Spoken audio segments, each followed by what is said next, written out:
remaja, di sini kita akan membahas mengenai dampak program rehabilitasi terhadap resiko cedera ulang pada atlet.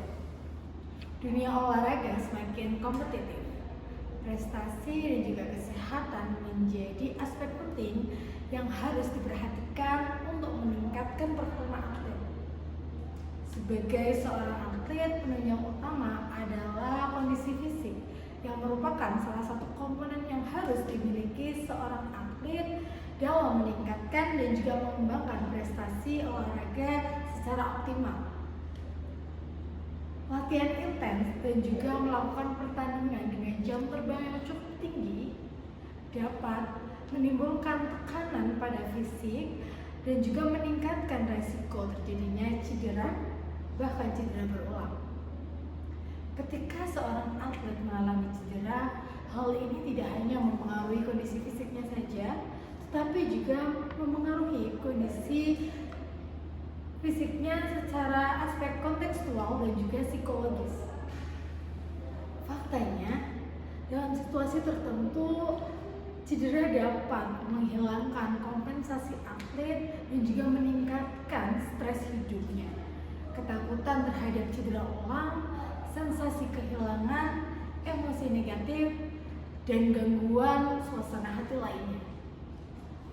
Fisioterapi memiliki peranan penting dalam hal ini. Program rehabilitasi terhadap risiko cedera berulang pada atlet dengan merancang program rehabilitasi yang sesuai dengan kebutuhan dan juga goals pastinya. Aspek evaluasi dan juga pemulihan cedera olahraga merupakan aspek penting dari fisioterapi. Untuk itu, sebelum kita membahas lebih lanjut mengenai program rehabilitasi, aku akan sedikit membahas tentang apa sih itu rehabilitasi. Rehabilitation is the restoration of optimal from anatomy and functional psychology, yaitu di mana rehabilitasi adalah pemulihan bentuk yaitu pada anatomi dan pemulihan fungsi yaitu secara fisiologis secara optimal. Rehabilitasi berasal dari kata bahasa Latin yaitu re yang berarti kembali dan juga hectiter yang berarti membuat bugar.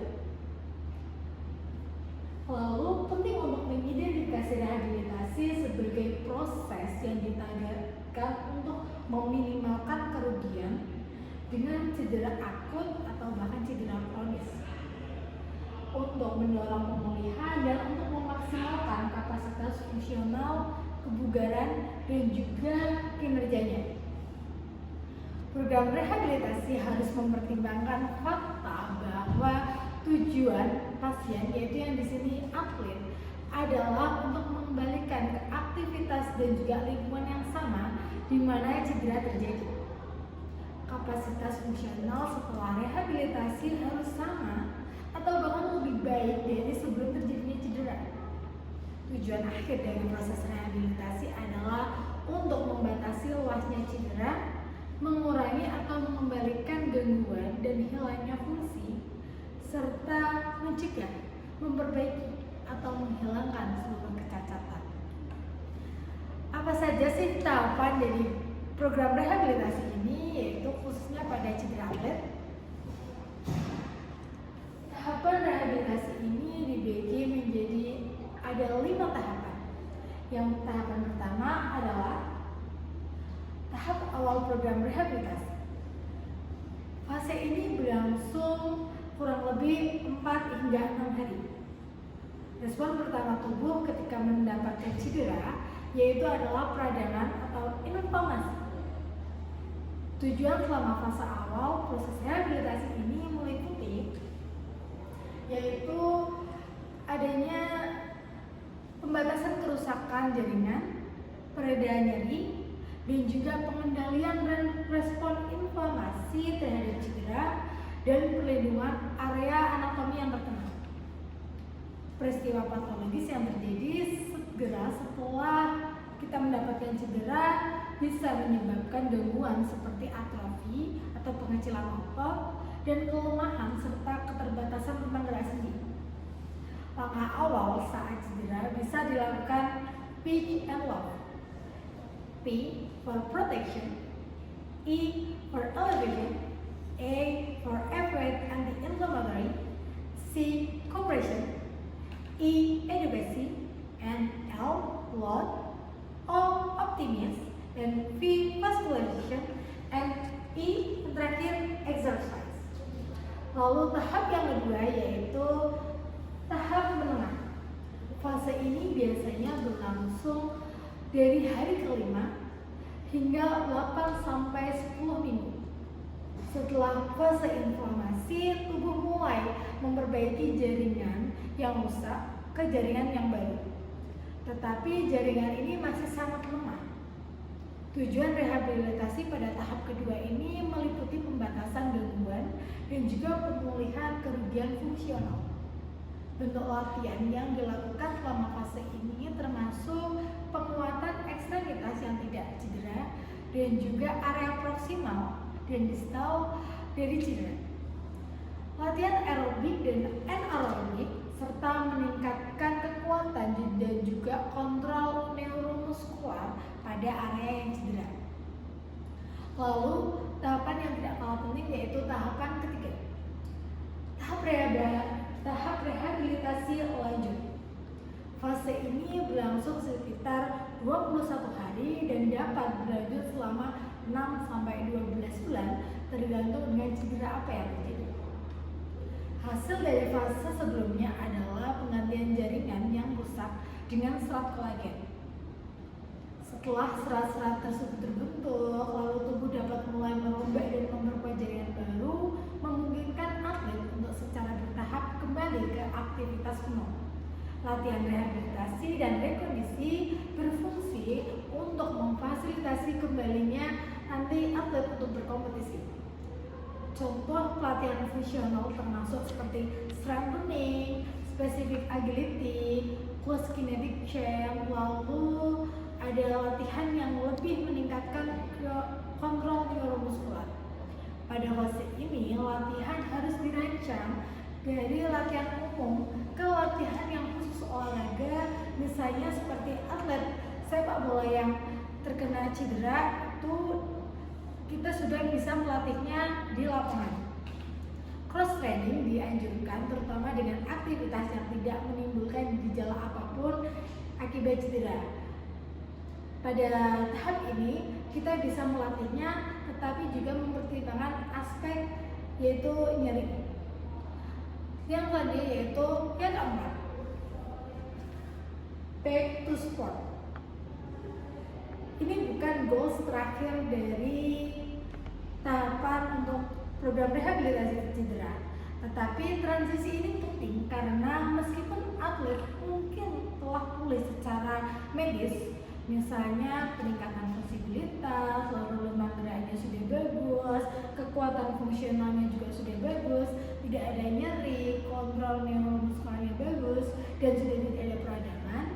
Persiapan untuk kembali berlatih memerlukan pemulihan kekuatan, tenaga, kecepatan, lalu kelincahan dan juga daya tahan yang diperlukan oleh atlet. Kriteria untuk kembali bermain yaitu harus menekankan kembalinya kemajuan fungsional spesifik olahraga secara bertahap. Rehabilitasi fungsional khusus olahraga harus fokus pada pemulihan kemampuan atlet yang cedera untuk memiliki fisiologi dan juga biomekanika khusus olahraga untuk berinteraksi secara optimal dengan tuntutan khusus pada olahraga.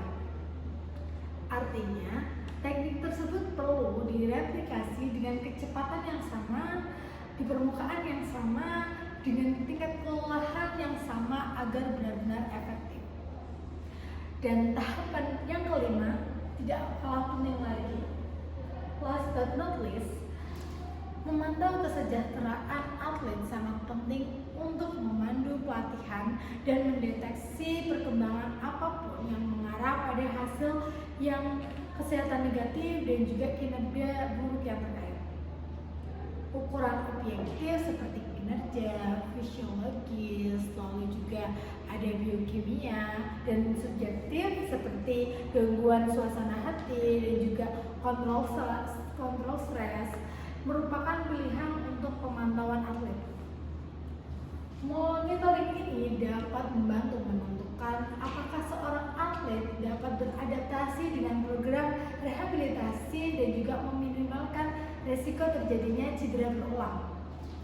Monitoring juga dapat memberikan informasi penting kepada atlet dan juga pelatih.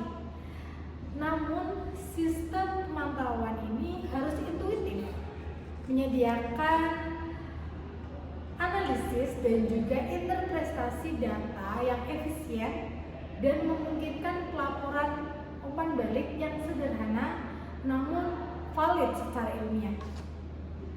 Jika umpan balik ini akurat dan mudah diinterpretasikan diberikan kepada atlet dan juga pelatih, monitoring ini dapat menghasilkan peningkatan pengetahuan tentang respon latihan, membantu dalam perencanaan program latihan, memberikan jalan lebih lanjut untuk komunikasi antara staf pendukung dan juga atlet serta pelatih.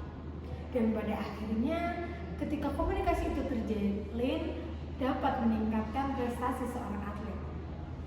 Maka dengan adanya monitoring ini menyempurnakan program rehabilitasi pada cedera atlet dan berdampak mengurangi resiko cedera berulang pada atlet yang bisa menghambat prestasi atlet. Every word act is difficult, as it is always difficult, design is easy and often slippery. Jika kalian sudah berada di atas, hati-hatilah, ada batu kerikil yang bisa saja tiba-tiba menghancurkan Anda dan Anda bisa terjun ke bawah. Itu saja yang dapat saya sampaikan mengenai dampak program rehabilitasi dari fisioterapi pada resiko cedera ulang pada atlet. Sekian dari saya, terima kasih.